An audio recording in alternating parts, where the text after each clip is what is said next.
Hey, good morning. And did you know that pretextual policing and the proactive sextings have an awful lot in common? Let me explain. If you don't remember, pretextual policing was something that, and is something that police engage in all the time.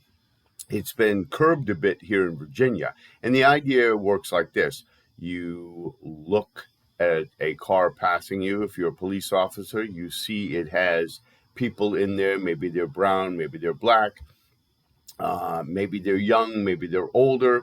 You may have an odor of marijuana somewhere that you pass by somewhere as you're patrolling and looking at your laptop and being on your phone while you're also driving, which is kind of interesting. I brought that up to the police. They told me they have special training on how to do that, and of course, they tell the public that there is no special training. You have to keep your eyes on the road and you can't be looking anywhere. So that's kind of interesting. I guess the police have a third eye or something like that. But in any event, pretextual policing, right? Pretextual policing means that you pull people over for reasons other than what they obviously did to violate the law.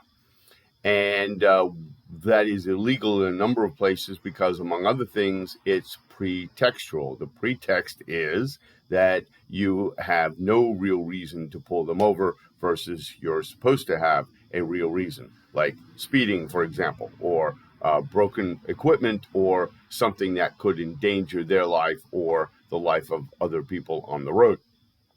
Compare that to proactive stings. Proactive stings, they simply arrive, they look around, and they create a problem that wasn't there before.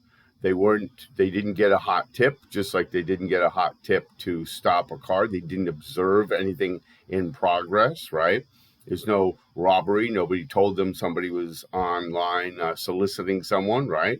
Just like nobody told anybody that this car has people who just shot at somebody as they drove by.